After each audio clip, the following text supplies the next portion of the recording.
Hey guys, welcome to my YouTube channel. My name is Christopher Okoka, aka I don't know. If you're an OG, thank you so much for coming back. You deserve all the love. If you're new to my channel, you're so welcome. Click on the subscribe button to become part of this family. Click on the like button and share this video. It promises to be a very interesting and helpful video. Now, today I'm going to be taking you on the steps and processes to relocating via the study route, and this is for every country. It's going to be applicable to every country. So these are the steps once you want to study abroad. These are it. So I'm not going to relate it to just a particular country. So these are the steps for any country you want to go to. Now, I don't want this video to be long, so I'll be a bit fast. Okay, I'm going to make another video for the work route, but for today we are going to be considering, we'll focus on the study route. So if you see me looking down, that's because I have a book here, because I put down every point. I don't want to miss anything out. I want to give you everything the way it is. So let's get right into the video. It's Christopher Okoka.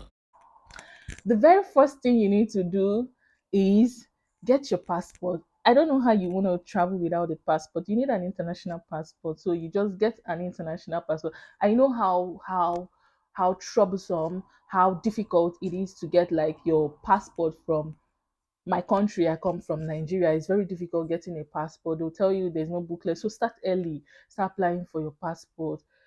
Put your application for your passport and wait until it's out. Now, when you've done that, the next thing you should focus on is your transcript. Get your documents. What are the documents I need? I mean, your transcript, your school certificate, your statement of your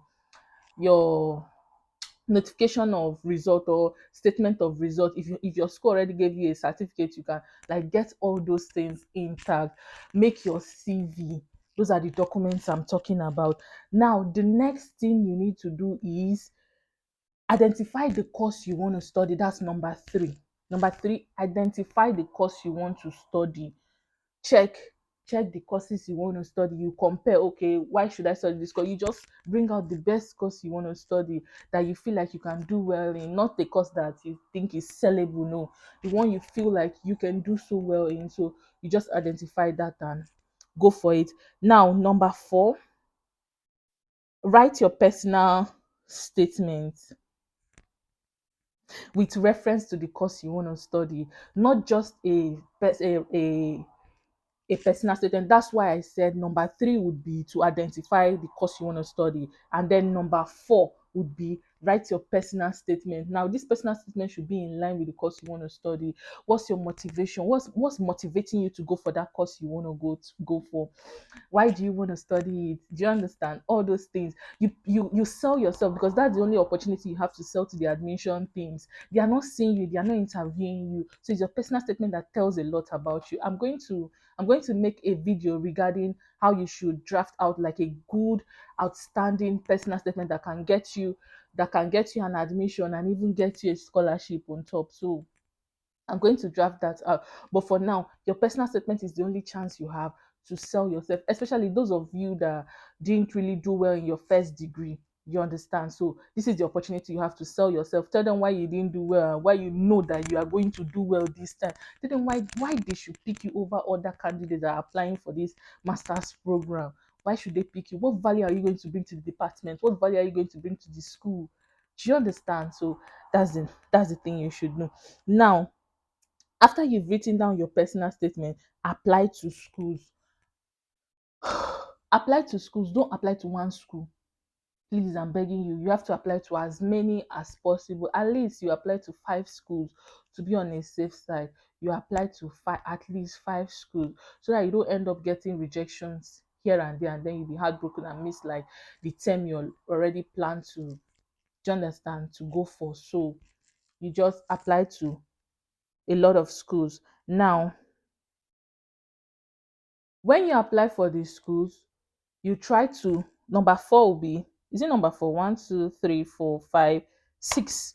Number six will be meet their requirement to get an unconditional offer. Now, when you apply for schools, there are things they are going to ask you to do to get the admission. Now, some schools might ask you to provide further references, maybe an academic reference or a work reference, depending on the course you are going for. So you meet those requirements. Some schools might ask you to pay like a deposit. So you try to meet those requirements they're asking you for. Some schools might ask you to like submit a particular test, a test results like the SAT and all those other test results. So you try to meet up to that requirement so that they can give you the unconditional offer of admission.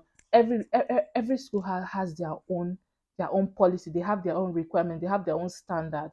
So they will tell you once you apply to the school, they will tell you what next you need to submit in order to get the admission. Some might ask you to submit like a bank statement, some might ask you to prove this or that. So you just know. Some might ask you to evaluate your certificate, your certificate, that's your first degree. They will just tell you what to do, then you go like follow what they're asking you to do so that they can give you the unconditional offer. Now, after that, this is going to apply to like UK schools. Now the next one is going to apply to UK schools. Apply for your CAS. when you finish when you finish meeting the requirements for the unconditional offer, now they will not give you the unconditional offer of admission. That means there's nothing else you need to meet to get that admission. The next thing you're going to do is to apply for your CAS. Do you understand? When you apply for your CAS, you get your CAS, you now apply for your visa. After that, book your flight, and the next thing, see you in the overseas. So those are the simple steps. I'm going to take it again fast, and I'm not going to explain because I've already explained for those of you that didn't get like the point, or for those of you that are writing it down. So first, get your passport. Two, get your documents ready like transcript, CV and personal statement. Three, identify the course you want to study. Four, write your personal statement with reference to the course you want to study. Five, apply to schools.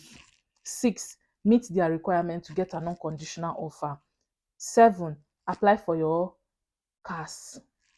The CAS is confirmation of acceptance of studies. Do you understand? That's the CAS.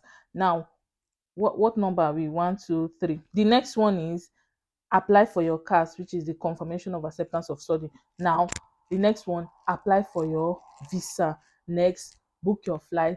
Next, see you in the overseas, or see you in the abroad, or see you where I see you. So thank you so much for watching up till now. Please, this video is a very helpful video. Like, share, don't be stingy, share to your family and friends. Those your friends that have interest in study abroad, just give them, let them just know the step. At least you've impacted their life with that. You don't have money to borrow them, just give them this video, let them watch. Okay, so the next video I'm going to talk about would be cost of studying in the UK precisely. That's what I'm going to talk about. Then the next video I'm going to do again would be relocating via the work route. So you guys, thank you for watching, and like this video, share. I love you so much.